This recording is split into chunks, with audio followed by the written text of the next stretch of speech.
ওযু করে যায় নামাজটা বিছিয়ে চোখের পানি ছেড়ে দেন। চোখের পানি চোখ বেয়ে নাকের ডগাবে জমিনে পড়ার আগে ওই অনুতপ্ত বান্দার জীবনের সব গুনাহ মাফ করে দেয় কে?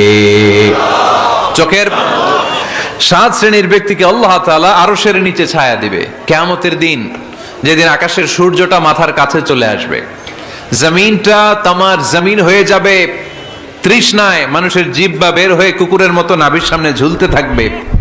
সূর্যের প্রচন্ড কিরণ আর তাপে মাথার মগজগুলো গলে গলে নাকের ছিদ্র আর কানের ছিদ্র দিয়ে ভাতের মাড়ের মতো টপ টপ করে বেয়ে বেয়ে পড়বে।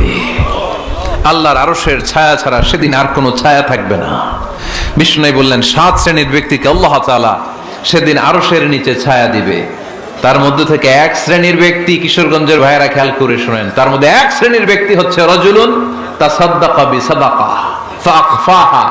1 শ্রেণীর ব্যক্তি হচ্ছে ওই ব্যক্তি যে গোপনে আল্লাহর জন্য দান করে।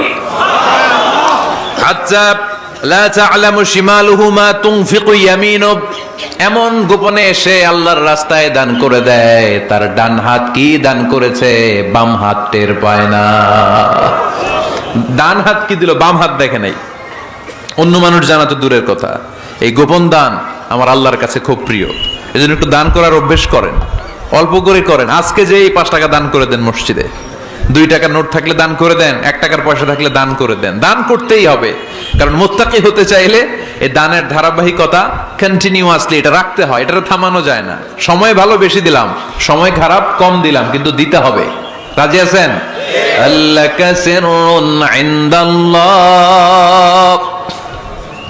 বাইনাকা আনতা ওয়া বাইনাল্লাহ, হাল্লাকা সাদাকাতুন তাখফা লা ইয়ালামুহা ইল্লাল্লাহ, হাল্লাকা সিররুন ইনদাল্লাহ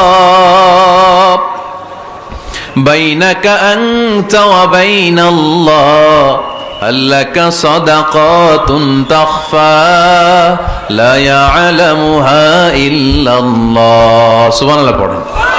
হাল্লাকা সিররুন ইনদাল্লাহ, তোমার আর তোমার আল্লাহর মাঝে কোনো গোপন আমল আছে নাকি যেটা আল্লাহ ছাড়া কেউ জানে না?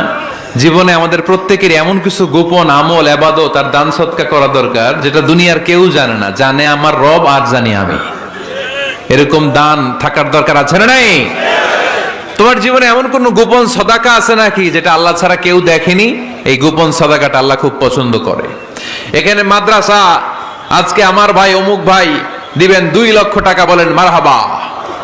এটা উনি আল্লাহর জন্য দিতে পারে, মারহাবার জন্য দিতে পারে, ঠিক কিনা? কিন্তু রাতের আধারে রাস্তার পাশ দিয়ে হেঁটে যাচ্ছেন, মসজিদের দান বাক্সটা লেখা, উপরে সাইনবোর্ডে লেখা মুক্ত হস্তে আল্লাহর ঘরের জন্য দান করুন। কেউ নাই, কাক পক্ষী নাই। রাত বাজে 2টা, হঠাৎ করে পকেট থেকে 1000 টাকার বা 100 টাকার কচকচে নোটটা আপনি দান করে দিলেন।